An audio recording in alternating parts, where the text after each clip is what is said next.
Have you ever noticed how some people command a room without uttering a word?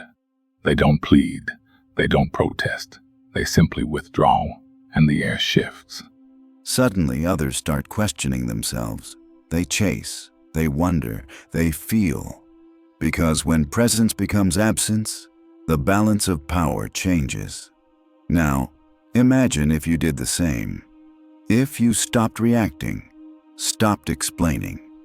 If instead of responding with emotion, you responded with nothing at all. What would happen if you chose silence over confrontation, distance over explanation? That's where everything begins to shift. You see, people don't control you with force. They do it with your reactions. They study your impulses, rely on your predictability. They press your emotional buttons like it's second nature. But the day you stop being reactive is the day the game ends. Because now, they don't know what to do with you. Carl Jung once said, "Everything that irritates us about others can lead us to a better understanding of ourselves." So, ask yourself, who gets angry when you go silent? Who becomes anxious when you stop being available?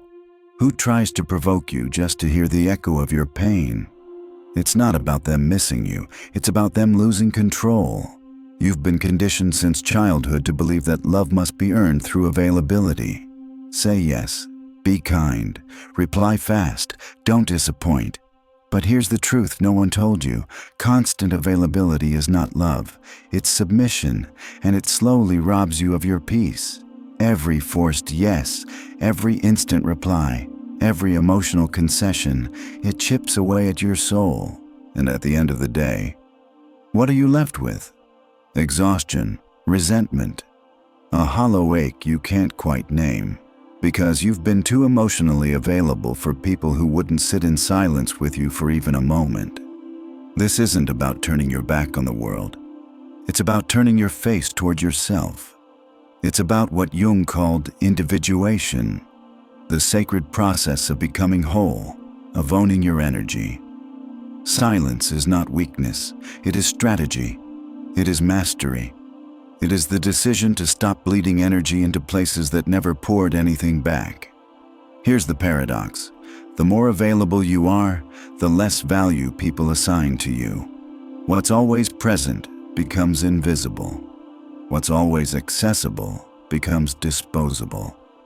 So pause. Look around. Who truly deserves your attention?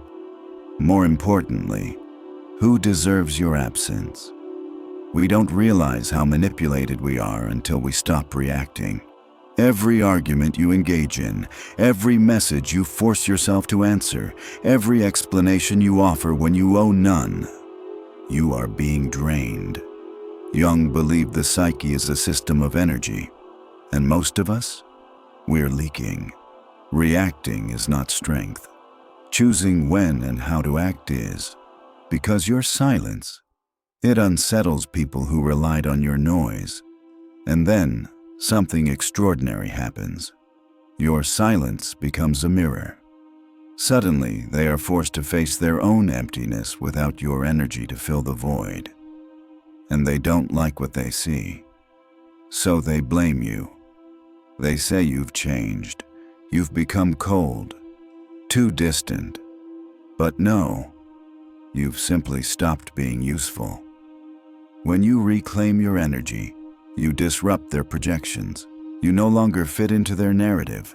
And that, more than anything, terrifies them. But here's the sacred truth. You don't owe anyone your reaction.